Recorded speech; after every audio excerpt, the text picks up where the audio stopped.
Welcome to this episode of From Grassroots to Greatness, the journey to the top. Bruce Oliver is your host as he interviews movers and shakers inside the world of soccer success. The program will begin shortly.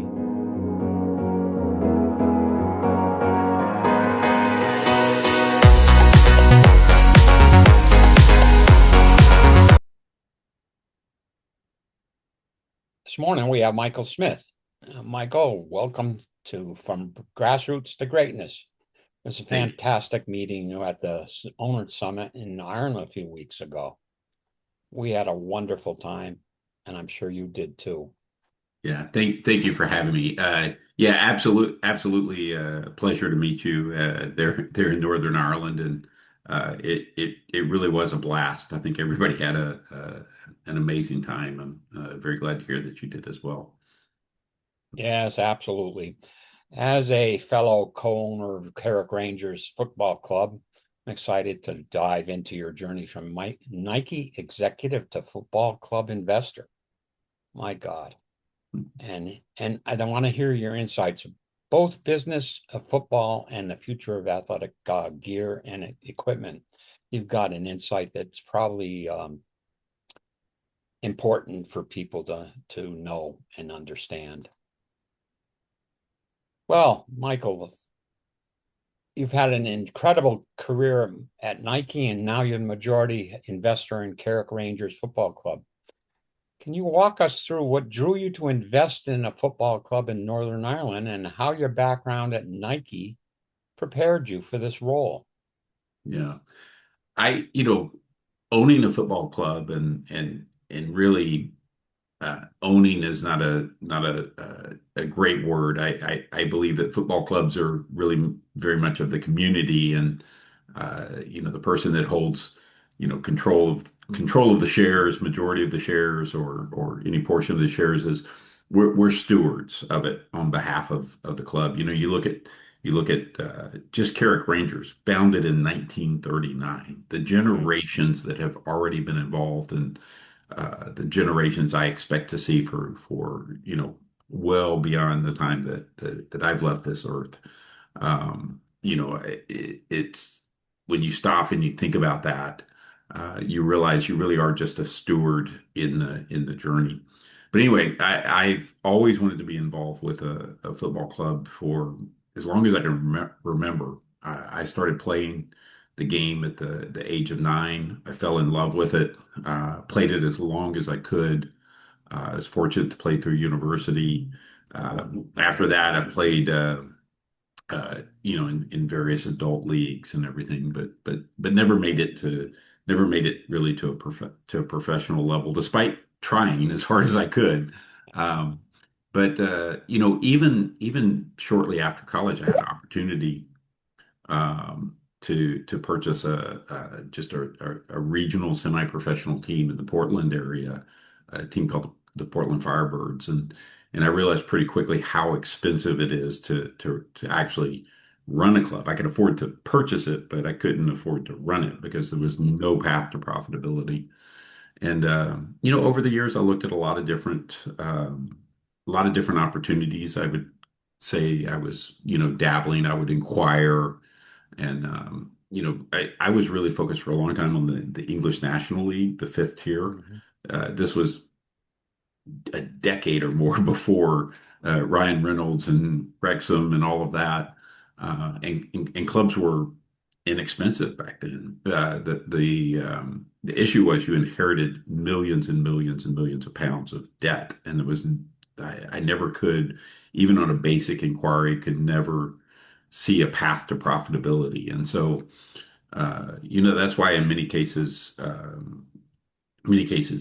these investments are a billionaire's game, right? They don't care about the losing cash year over year, because they're really playing the valuation of the club, knowing that the valuation is going to go up faster than the amount of cash that they're putting out.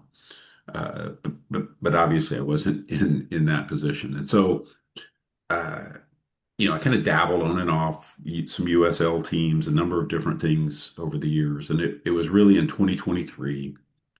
My father had passed away. I was on vacation, as you know, you reflect, tend to reflect when you have some downtime. You're away from the office. You're a little bit disconnected, and I started reflecting really on my own mortality. We're not, none of us are promised tomorrow, and um, I thought, if I'm going to get serious about this, I need to get serious. And so I picked up the phone. I called Steve Paris, who I knew through some other kind of minority investments. He was very, very involved with Phantom Club at the time. Now with Plus Fan, he's the CEO there.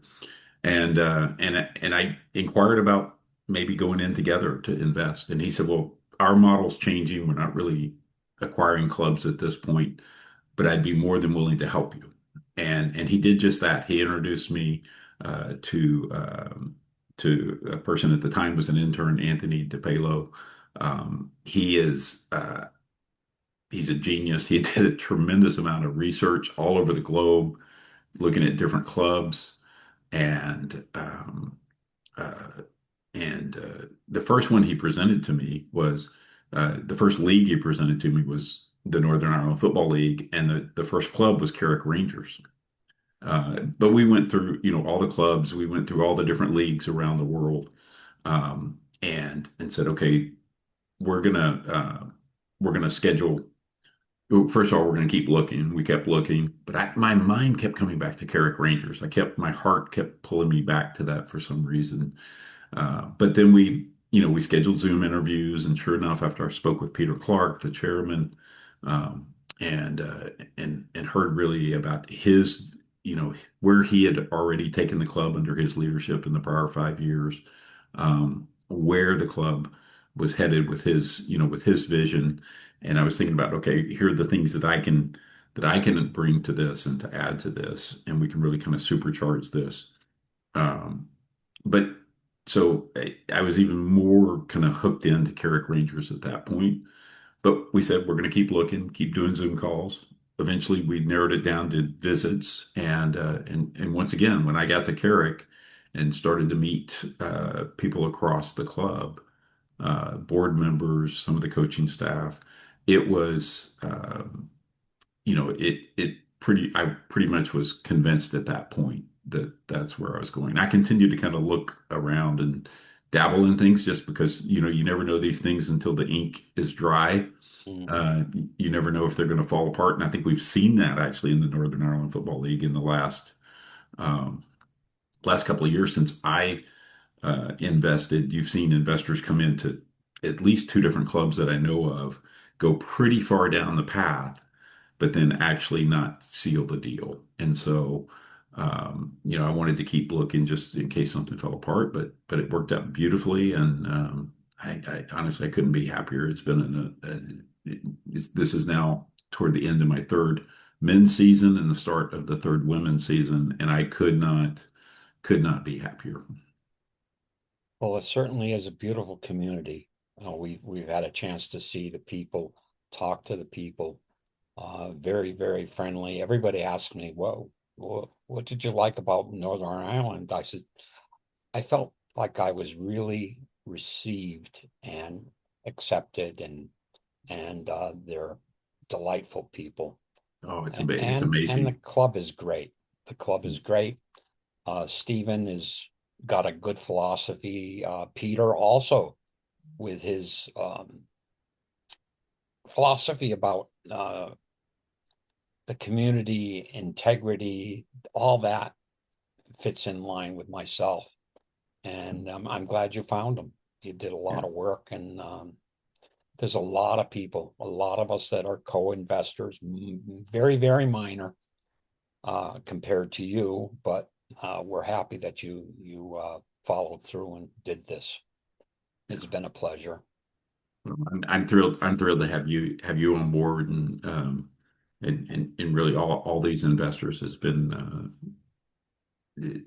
really been I feel like we've created a community, and it's almost almost like a family environment that we've almost created amongst this group, which you don't see very often. It feels very unique.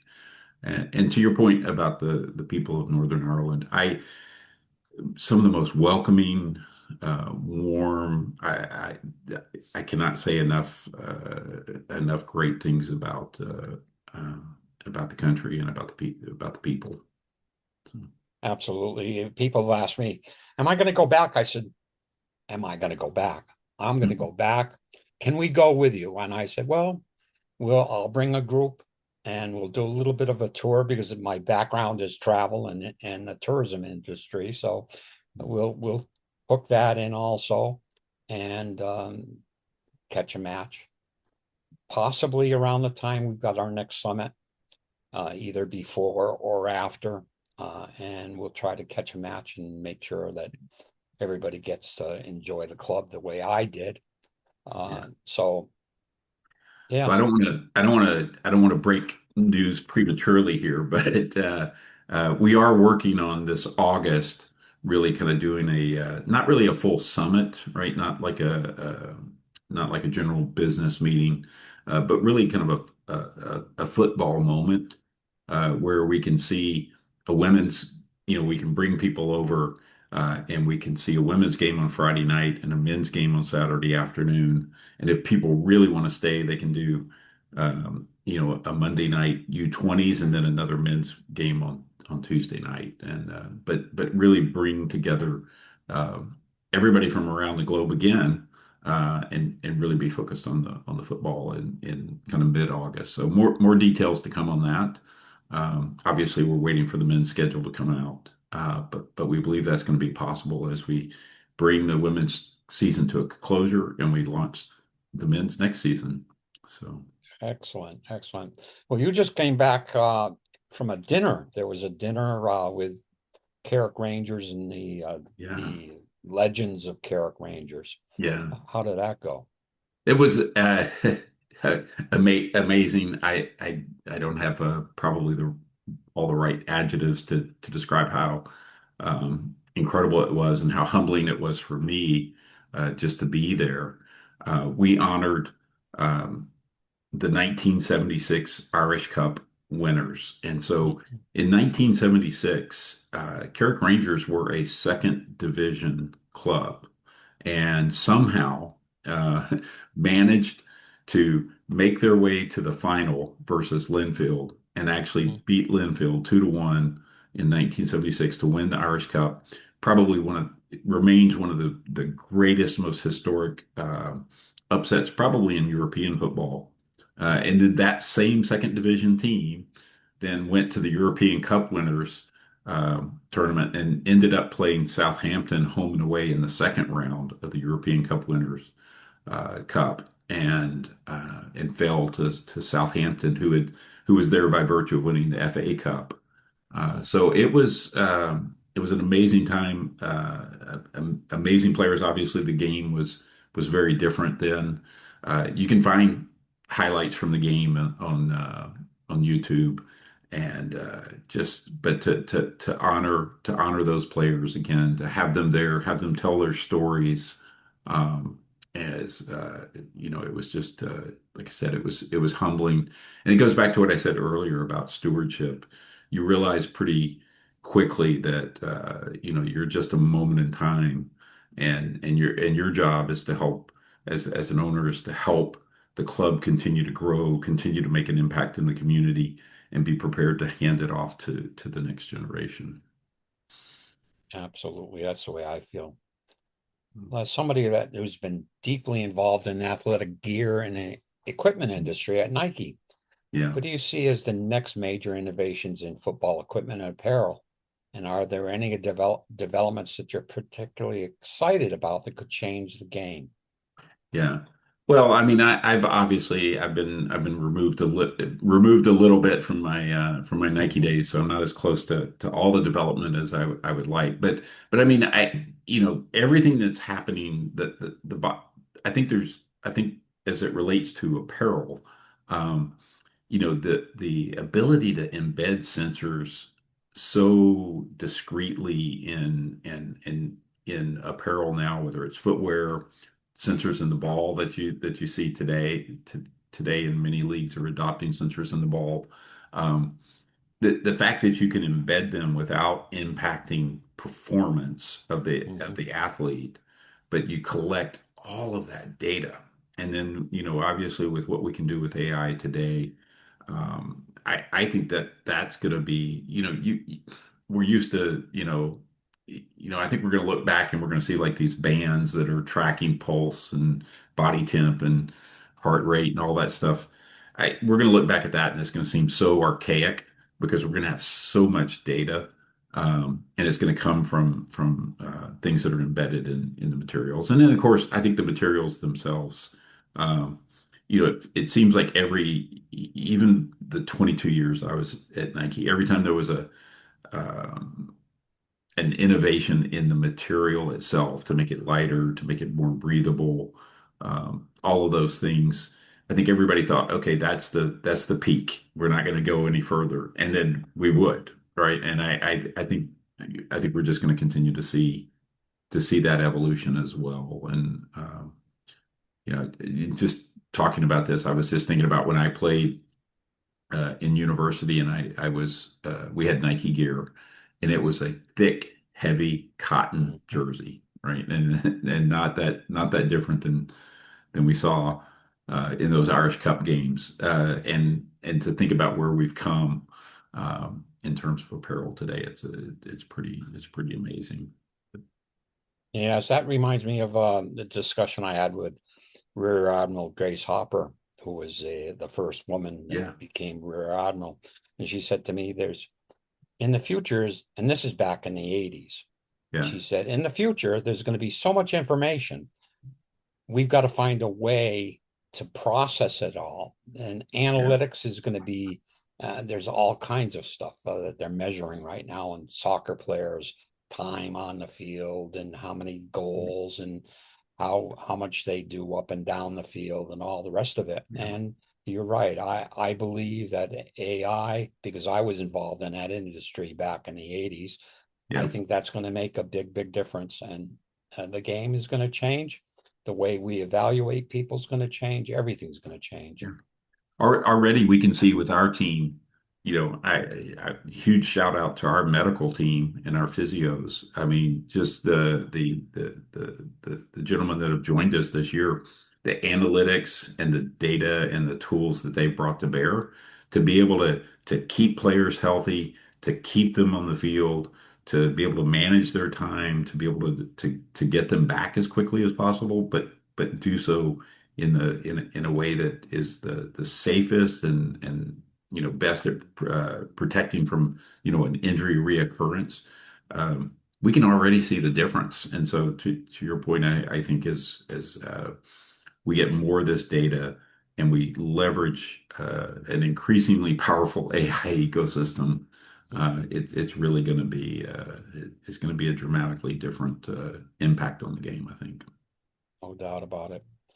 Well, running a football club in the Irish League comes with unique challenges and opportunities, as you're Yeah. probably well aware, a couple years in. Mhm. What surprised you most about the club ownership and what's your vision for Carrick Rangers over the next 5 to 10 years? Yeah, what surprised me the most? I think um, I haven't had a lot of surprises. I think that um,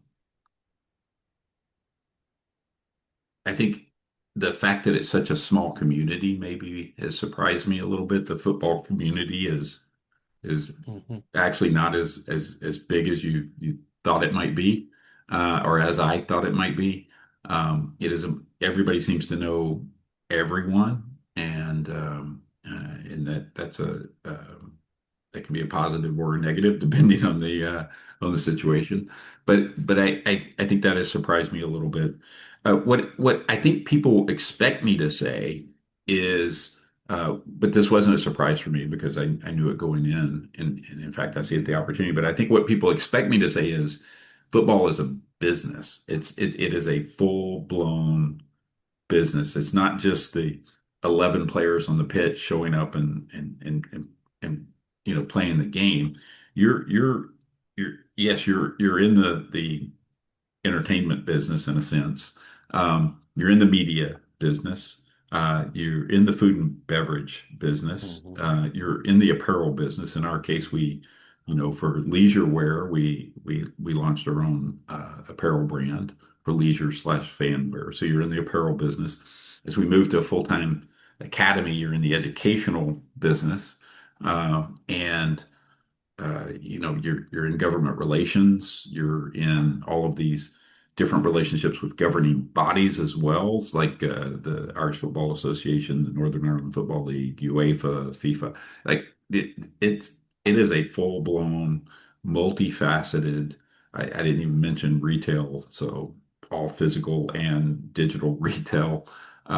It's it's every single aspect, and quite frankly, it's one of the parts I enjoyed, uh, and have enjoyed is really just that general management view of the business and how one part really feeds everything else, and ultimately, if we want success on the field, the reality is that means you have to create new revenue streams. You have to be able to grow the existing revenue streams, grow and protect the revenue streams that you have, and really everything across the club has to be lifted up in unison rather than just I'm just going to throw money at players, or I'm just going to get this particular manager. You really have to bring the whole thing up Hmm. in unison, and that's why we're taking a very kind of a deliberate approach. You've seen now a couple of clubs, probably three, um, in this league that have thrown a tremendous amount of money just at players without growing the infrastructure and growing the rest of the club, going after that championship. And so far, at least two of them that have done that have not had success. Now, will they eventually? Probably, but also probably as the rest of their infrastructure catches up with them. And you asked about 5-year goals for us. We've launched the women's program. We started in Division 3. We've had back-to-back promotions in Division 1. Our goal is within 2 years from now, or sorry, 3 years from now, which would be two more promotions. 3 years from now for the women to be in the women's premiership, and within 5 years to be playing in Champions League. Uh, for the men, our goal is to consistently be in the top half of the league, and contending for cups and qualifying for Europe. We uh, we want to have best-in-class facilities at our ground so that we can upgrade our match day experience, but also just the performance facility, player performance facilities that are associated with that. And we want to launch a full-time elite global academy uh, within the next launch that really within the next 18 to 24 months at maximum, 18 to 24 months. And then the other one, which we've really already kind of achieved, is to really build a large international fan base that's engaged. Our uh, I think there's still tremendous opportunity there, but right now we estimate we probably have around 30 to 35,000 fans across the U.S., and then about 2,100 of those are actually invested in the Hmm. club. Yes. And winning is a big help. They've been doing very, very well. Yeah, winning helps. Winning helps a lot. We've been on quite a roll since January, and let's hope that continues. We need three more wins, and we'll find ourselves in the Europa Conference League, and then who knows who we could get drawn against. It could be a pretty amazing opportunity. Exciting. I'm Yeah, excited about it. And I'm sure everybody else that's involved, including yourself, are really excited about the possibilities of what can happen. absolutely. And you never know the timing. Never know the timing. No, that's true. Well, if you were going to do it all over again, what would you do different? Ooh, what would I do different? Uh, probably would have retired from corporate life earlier so I could get more involved with the club Mhm. because I love what I'm doing, and I find myself spending more and more time over in Northern Ireland. Still probably not as much time as I would like, but yeah, I cannot think of a lot of things that I would do too differently. The, the like I said, I really I when I acquired the club in 2023, it was with an eye toward retirement. And I probably wish I had done that, just retired from the corporate life, not retired altogether. Wish Mhm. I had done that maybe a little bit sooner. So, I hear you. mm, Well, I appreciate you coming on board today, and we have to stay in touch. We will stay in touch. absolutely. Any final comments you'd like to make that we haven't covered or talked about today? No, I think that okay, well, two things actually. One, I just want to say thank you again for having me on here, and it's really been a pleasure to get to know you through Carrick Rangers, but also just see all the other things you have going, and uh, enjoying kind of watching that from afar. And then the last thing is, I would invite anyone that wants to follow Carrick Rangers. We would love to include you in our growing fan base and supporters group, and we're going to be creating watch parties and different things around the country, so that you can get involved with not just watching on a screen every Saturday, or Friday nights for the women. You can also get to know some of the other fans, and so I invite everyone to become a part of this Carrick Rangers family. We'd love to have you in Amber and Black. Absolutely. And if you're in the Northeast, Connecticut, especially North Central Connecticut, Massachusetts, um, I'll probably be one of the people that head up one of those watch parties. It's amazing. Well, until next time, we're going to say goodbye. I appreciate you coming on board, and we'll see you sometime soon. Thank you. Michael, thank you so much for joining me today on From Grassroots to Greatness. It's been inspiring to hear about your journey from Nike to football club ownership, and your vision for both the Carrick Rangers and the future of athletic innovation. I look forward to seeing you again soon in Northern Ireland, and we'll be watching the club's continued success. Best of luck with everything, and thanks again for sharing your time and insights today. For my listeners, I appreciate you coming on today. Please take some time to subscribe, follow, and share this episode and all episodes of From Grassroots to Greatness with your friends and family. Until next time, we'll see you. You've been listening to From Grassroots to Greatness, the journey to the top.